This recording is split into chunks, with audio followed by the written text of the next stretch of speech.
Puji Tuhan, Bapak Ibu Saudara sekalian dikasih Tuhan. Hampir ulang tahun pandemi COVID-19 2 tahun di Indonesia. Dan ini mendatangkan krisis multidimensi di segala bidang. Survei mengatakan bahwa yang terpukul bukan hanya kesehatan secara fisik, tapi secara mental. 600%. Artinya 6 kali lipat, saudara.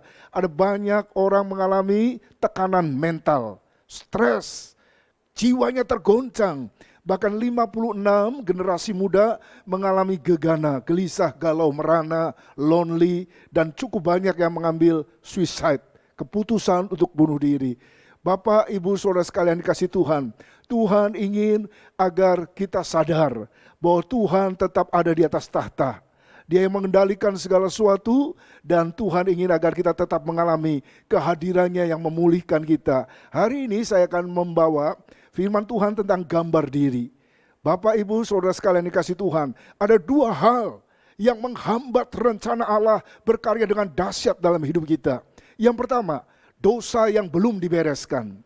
Yang kedua, gambar diri yang belum dipulihkan. Dan masalah dosa selesai di kayu salib. Darah Yesus, anaknya itu, menyucikan kita dari segala dosa.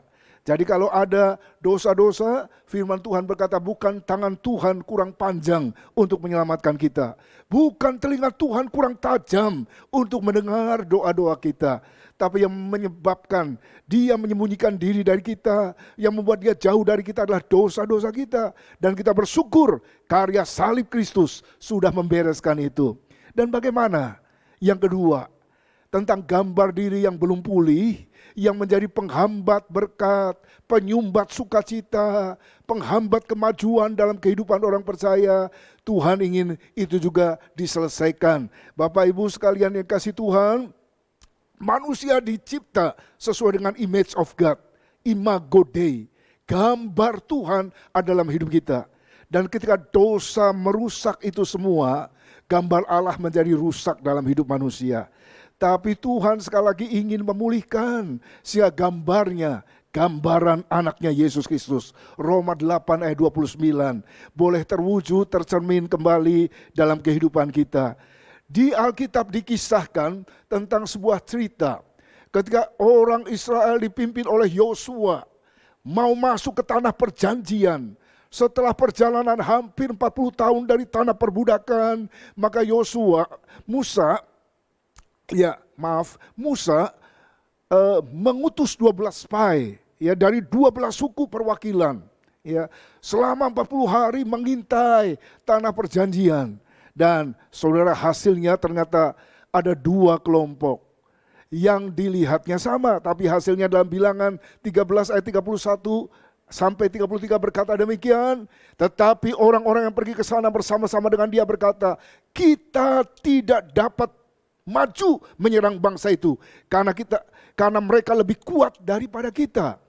Juga mereka menyampaikan kepada orang Israel kabar busuk tentang negeri yang diintai mereka dengan berkata, negeri yang kami lalui untuk dilihat, diintai adalah suatu negeri yang memakan penduduknya, dan semua orang yang kami lihat di sana adalah orang-orang yang tinggi-tinggi perawakannya. Juga kami lihat di sana orang-orang raksasa, orang enak yang berasal dari orang-orang raksasa, dan kami lihat diri kami seperti belalang, dan demikian juga mereka terhadap kami. Nah, ini pandangan yang pertama, pandangan yang negatif. Kami seperti belalang, kami siap ditelan, kami siap dimakan.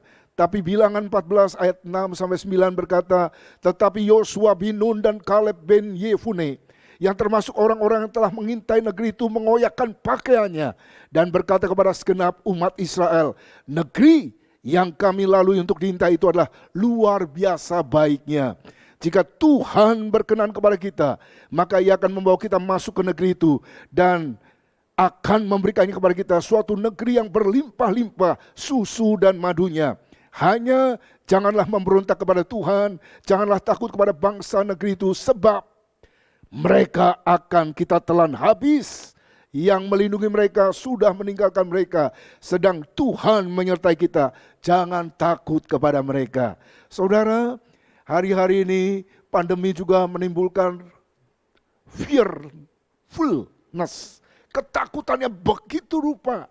Ada banyak orang Kristen didrive oleh ketakutan. Takut ini, nggak boleh itu, harus begini, harus begitu, dan sebagainya. Saudara, sampai kita lupa kemerdekaan dalam Kristus. Tentunya tetap menjaga prokes. Ya, tentunya tetap waspada. Saudara, 12 pengintai pergi dan melihat hal yang sama. Pergi ke tempat yang sama, menyaksikan hal yang sama. Tapi sudut pandang mereka berbeda. Persepsi mereka berbeda, perspektif mereka berbeda, kesimpulannya juga berbeda.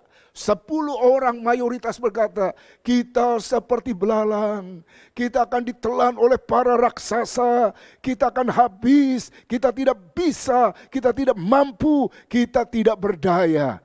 Tapi Kaleb dan Yosua berkata, ya, mereka seperti roti, kita akan telan habis. Tuhan Allah menyertai kita. Kita akan ganyang mereka, kita akan makan mereka. Saudara, yang satu teologi cacing, ya, teologi yang lemah, teologi di mana tidak ada kekuatan sama sekali. Tapi yang satu percaya Allah dahsyat, Allah luar biasa. Pergumulan, tantangan dan masalah nyata, real.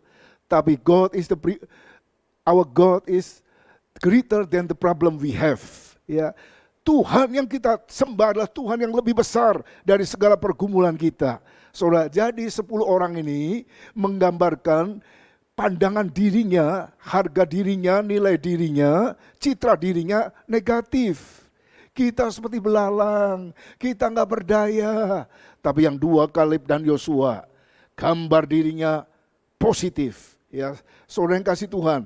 Jadi gambar diri yang negatif itu menyebabkan, ya, cara pandang yang buruk ini menyebabkan hal-hal yang negatif. Yang pertama, melumpuhkan potensi dalam diri, ya.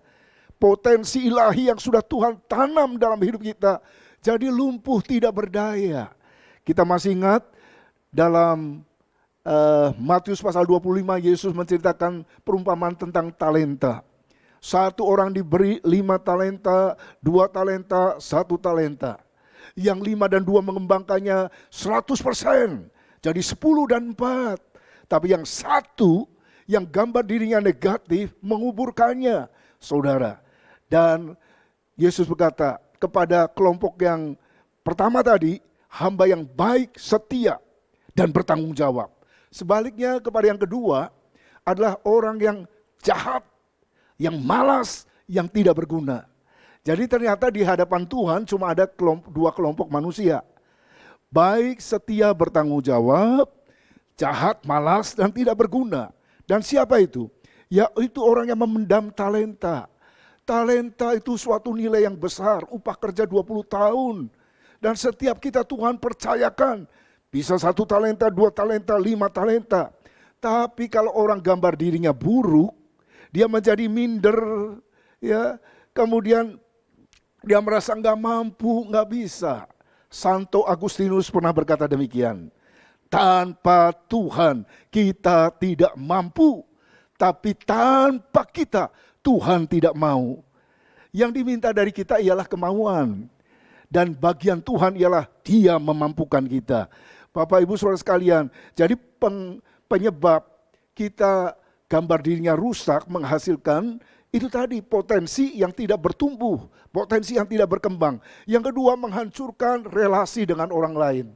Mulai menuduh pemberi talenta, mengatakan Tuhan tidak adil, Tuhan jahat, dan mulai iri, sirik, dengki, jealous terhadap orang yang berkarunia lebih, tidak suka bergaul, menutup diri, benci diri, dan akhirnya melawan hukum utama. Sebab Tuhan berkata, kasihilah Tuhan Allahmu dengan segenap hatimu, segenap jiwamu, segenap akal budimu. Kasihilah sesamamu manusia seperti dirimu sendiri. Pertama, kasih Tuhan. Yang kedua, menghargai diri, mengasihi diri. Dan baru bisa mengasihi sesama seperti diri sendiri. Nah, kalau self-image, gambar dirinya buruk, cara memandang diri sendiri begitu negatif, saudara. Apa yang kita yakini, apa yang kita percaya tentang diri sendiri begitu negatif, maka hasilnya ialah hidup yang negatif, pola pikir yang negatif, pola hidup yang negatif, perilaku yang negatif. Saudara, dalam Amsal 23 ayat 7a dikatakan, for as he thinks in his heart, so is he. Sebagaimana orang berpikir dalam dirinya, demikianlah ia. Jadi orang itu adalah pikirannya, you are what you think. Dalam bahasa Daily dikatakan, the me I'll see is the me I'll be. Saya adalah orang yang saya lihat dalam diri saya sendiri. Jadi kalau saya berpikir saya nggak mampu, saya sakit, saya kalah, saya menderita, saya susah, jadi sesuai dengan imanmu. Ya, seperti orang berpikir dalam dirinya, demikianlah ia.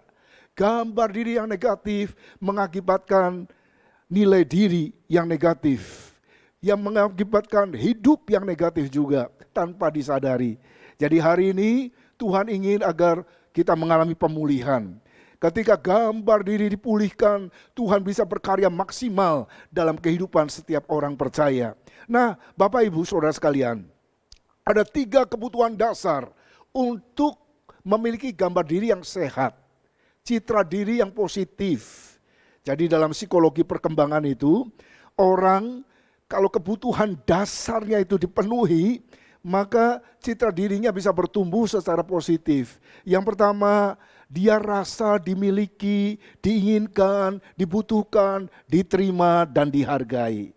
Jadi seseorang dalam masa pertumbuhannya, dari sejak kanak-kanak sampai dewasa, kalau dia merasa dimiliki, dirindukan dan diinginkan, maka secara jiwa sehat, mentalnya positif, gambar dirinya positif, ya sehat. Yang kedua, rasa bernilai, rasa berharga. I have something to share. Saya punya sesuatu yang saya bisa bagikan untuk memberkati sesama.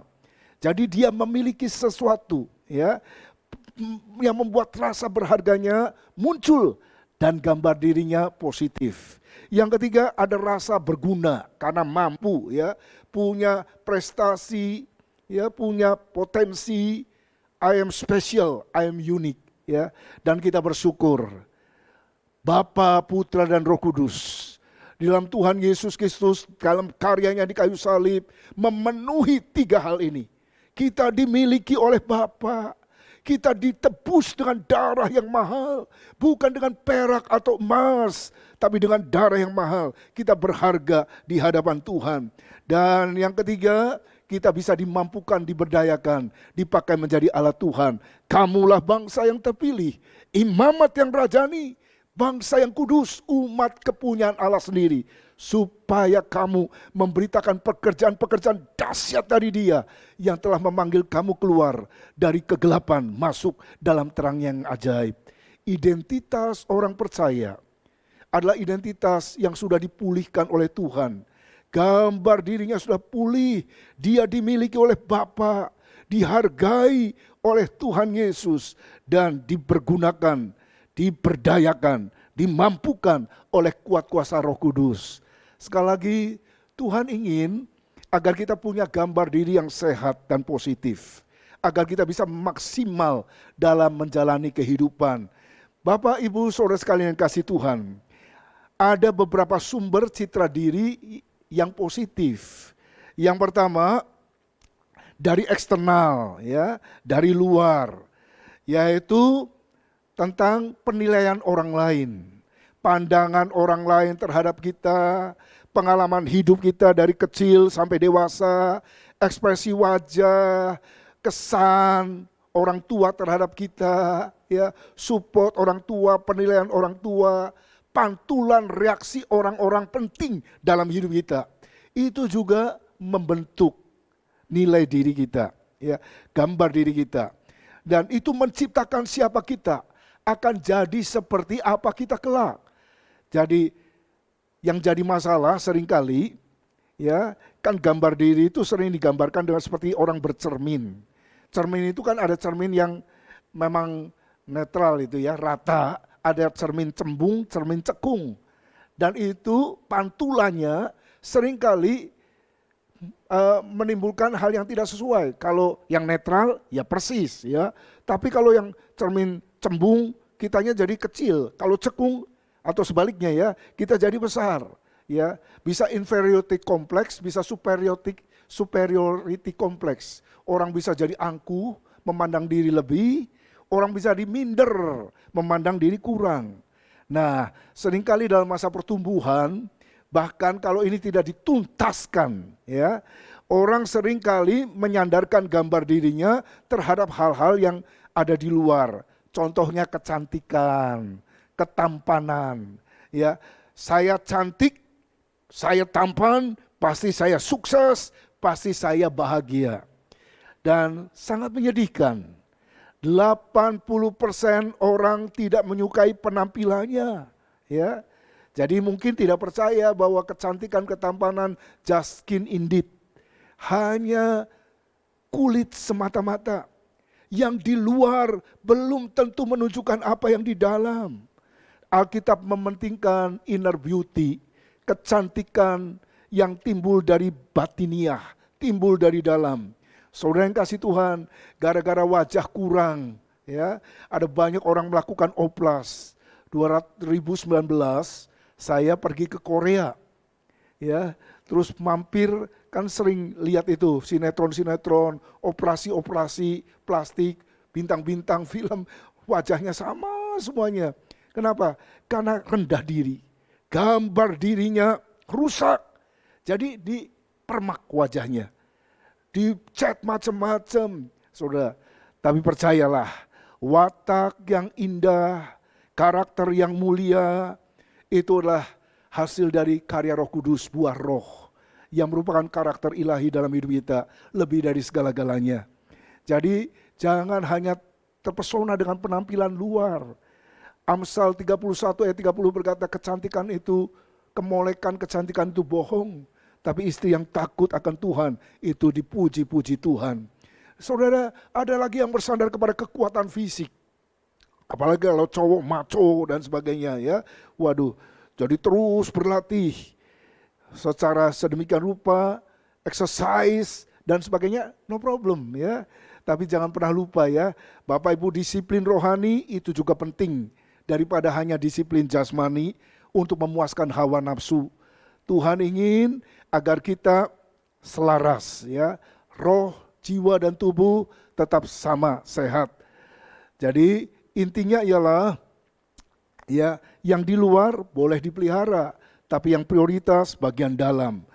Ada banyak orang, ya, gambar dirinya diletakkan kepada brand, kepada merek, ya, baju yang bermerek, bangun jas yang bermerek, sepatu, tas dan sebagainya, ya, semuanya perlu rapih, ya, tapi jangan berlebih-lebihan sehingga seakan-akan nilai diri kita tergantung apa yang kita kenakan, bukan apa yang nempel di tubuh saudara yang membuat saudara berharga, tapi siapa yang diam di dalam hidup saudara, itu yang saudara membuat saudara bernilai.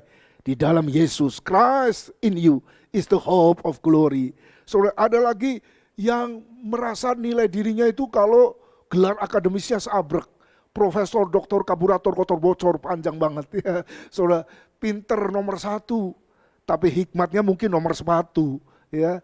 Jadi saudara, gelar kita bersyukur, ya, kalau itu bisa membuat kita memiliki kontribusi dan dampak yang dahsyat, impact yang luar biasa. Tapi Kisah Rasul pasal 4 ayat 13 dikatakan, yang melakukan banyak mujizat, yang melakukan banyak kegerakan orang-orang biasa, murid Yesus itu, murid yang bersama-sama dengan Yesus, para rasul, dikenal sebagai orang-orang biasa, ordinary people. Tapi Allah yang dahsyat dan luar biasa, seringkali pakai orang yang biasa untuk mempermalukan orang-orang yang luar biasa.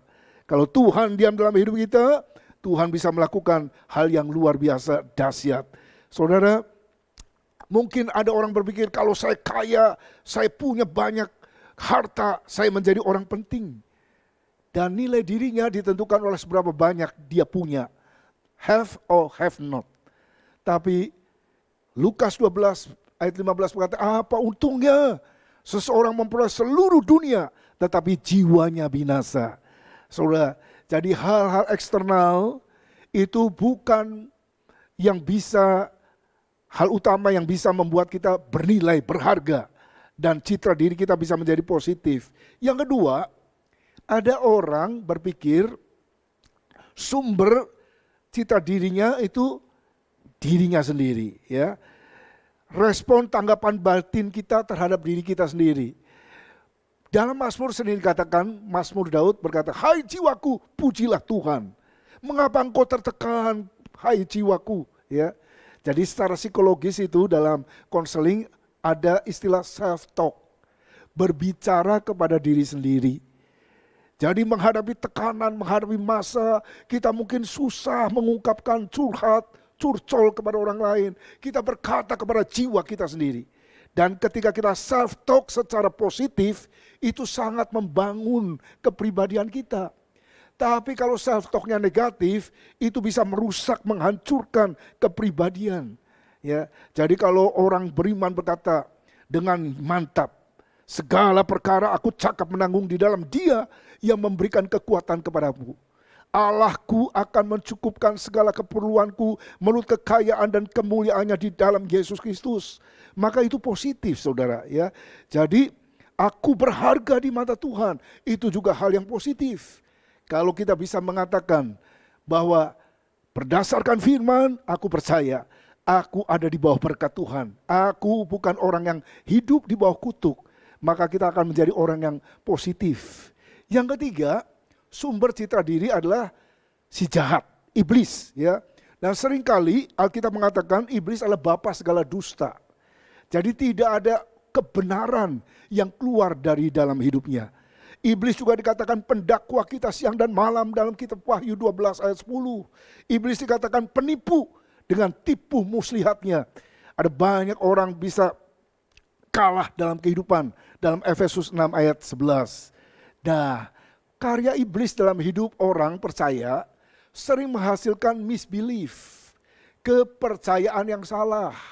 Dan misbelief itu bisa berupa statement seperti ini.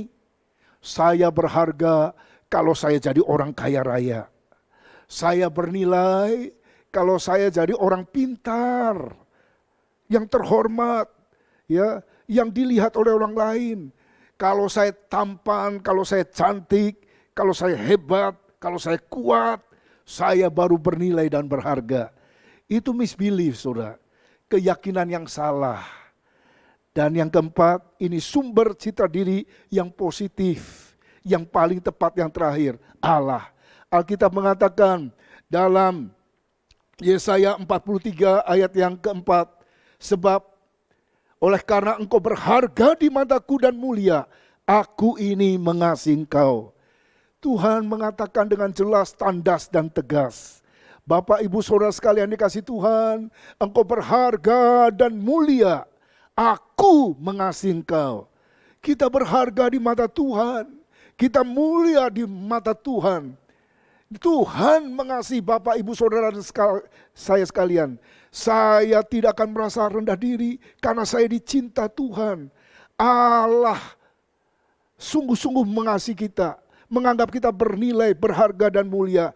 Dan hari ini karena kita sadar Tuhan begitu mengasihi kita, akui itu, sadari itu, ucapkan itu, perhatikan itu, saudara. Dan kenapa kita bisa mengakui, ya, mengimani artinya mengamini firman, ya. Dan ketika kita mengimani dan mengamini firman, kita sadar siapa yang menciptakan kita.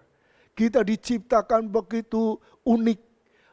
Dari hampir 8 miliar manusia tidak ada yang sama seperti kita. Kita unik dan spesial di hadapan Tuhan. Jadi mari kita syukuri. Saudara, seperti Daud berkata, aku bersyukur kepadamu sebab kejadianku dahsyat dan ajaib. Ajaib apa yang kau buat dan jiwaku benar-benar menyadarinya. Mari kita mensyukuri, ya, apapun, bagaimanapun keberadaan kita, kita syukuri. Dan ciri orang beriman ialah orang yang tahu bersyukur tentang apa yang Tuhan buat dalam hidup kita. Bahkan ketika kita bersyukur, Tuhan bisa mengubah kelemahan kita justru menjadi potensi lebih. Nah, dalam dunia sekuler kita tahu, ya, ada Aming, ada Tukul Arwana yang dengan kelebihannya, dengan kekurangannya justru mendapat kelebihan. Ya, hari-hari ini kita ketemu dengan orang yang Jadi roster itu, suka roasting menteri-menteri. Kiki Syah Putri itu ya, stand up komedian perempuan. Justru dari keterpurukannya, tubuhnya yang tidak proporsional, pengalaman buruknya tentang dia hampir menikah tapi batal, sampai mau bunuh diri. Tapi lewat itu semua, justru dia membuat dia bangkit kembali. Dan sekarang kita lihat ya, sesuatu yang buruk bisa berubah menjadi positif, bisa menjadi sesuatu yang baik. Saudara yang kasih Tuhan, siapa yang menciptakan kita? Bapa di sorga. Kita menjadi ciptaan yang spesial. Yang kedua, siapa yang menebus hidup kita? Yesus Kristus yang menebus kita dengan darahnya, yang menjadikan kita anak-anak Allah, yang membuat kita bernilai dan berharga. Dan yang terakhir, siapa yang diam dalam hidup kita? Siapa yang diam dan berkarya? Roh Kudus yang diam dalam hidup kita, yang membuat kita menjadi rumah Allah, yang membuat kita bisa bernilai dan berharga, dan memiliki nilai yang kekal, yang abadi. Nilai yang tidak pernah luntur, ya, eternal values, saudara. Dan ketika orang memiliki gambar diri yang pulih, maka hatinya lapang, jiwanya besar, volume dan kapas hatinya menjadi besar, dan Tuhan bisa memakainya dengan dahsyat. Alkitab mencatat satu profil, satu sosok namanya Barnabas. Diceritakan tentang Barnabas ini luar biasa dalam Kisah Rasul, saudara. Barnabas artinya anak penghiburan, nama aslinya Yusuf artinya bertambah-tambah, increase. Orang benar hidupnya akan terus bertambah. Dan dia punya 3 ciri yang dahsyat. Yang pertama, dia seorang yang murah hati. Di tengah-tengah kebutuhan dia jual tanahnya. Dan uangnya dipersembahkan bagi Tuhan. Saudara, orang yang murah hati berbuat baik pada dirinya sendiri. Berbahagialah orang yang murah hatinya karena dia akan beroleh kemurahan. Barnabas memberi apa yang dia miliki. Yang kedua, Barnabas juga karena hatinya lapang, jiwanya besar, ya, gambar dirinya positif, dia senang melihat orang sukses.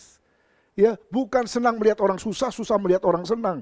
Dia mendorong Paulus yang tadinya tidak diterima sehingga diterima dan dipakai dengan dahsyat menjadi rasul besar. Barnabas rela menjadi orang kedua, ya. Padahal dialah yang mengajak Paulus ikut terlibat dalam pelayanan. Saudara, jadi orang yang gambar dirinya positif, hatinya lapang dan besar. Jiwanya adalah jiwa yang besar. Saudara, yang terakhir, Barnabas selalu memberikan kesempatan kedua, second chance. Tidak pernah judge, tidak pernah menghakimi seseorang. Ya, Yohanes Markus pernah salah dalam pelayanan, pernah meninggalkan dalam pelayanan, sehingga terjadi pertengkaran besar dengan Paulus. Paulus bawa Silas, tapi Barnabas tetap bawa Yohanes. Tapi di akhir hidupnya, Paulus mengakui pelayanan Yohanes penting bagiku. Bahkan Yohanes menjadi penulis Injil yang pertama, yaitu Injil Markus. Saudara, Tuhan rindu memulihkan hidup saudara, sehingga gambar dirimu pulih, hidupmu maksimal bagi kerajaan sorga. Tuhan Yesus memberkati kita semua. Bersama dengan hati, mari kita berdoa. Ya Tuhan, ya Allah kami bersyukur karena Engkau pencipta kami yang dahsyat. Engkau penebus kami, Engkau pembaharu hidup kami. Bahkan Engkau mau tinggal dalam hidup kami untuk menjadikan kami seseorang yang positif dengan gambar diri yang sehat, hati yang lapang, jiwa yang besar, untuk dipakai Tuhan melakukan perkara-perkara yang dahsyat. Engkau mengenal kami sejak kami dari dalam kandungan ibu kami. Karena itu Tuhan tahu pergumulan setiap kami, dan kami percaya di dalam nama Yesus Engkau sanggup memulihkan hidup kami yang gambar dirinya buruk, supaya kami boleh mencapai maksimalitas dalam hidup dan berkarya dengan dahsyat, berbuah dengan lebat bagi kemuliaan-Mu. Di dalam nama Yesus, berkat-Mu atas umat-Mu. Dalam nama Yesus, karya-Mu terus berlangsung dalam hidup kami. Bagi-Mu segala kemuliaan, dalam nama Yesus, haleluya, amin. Puji Tuhan, Bapak Ibu Saudara sekalian, selamat hari Minggu, salam sehat, salam sehati, Tuhan Yesus memberkati.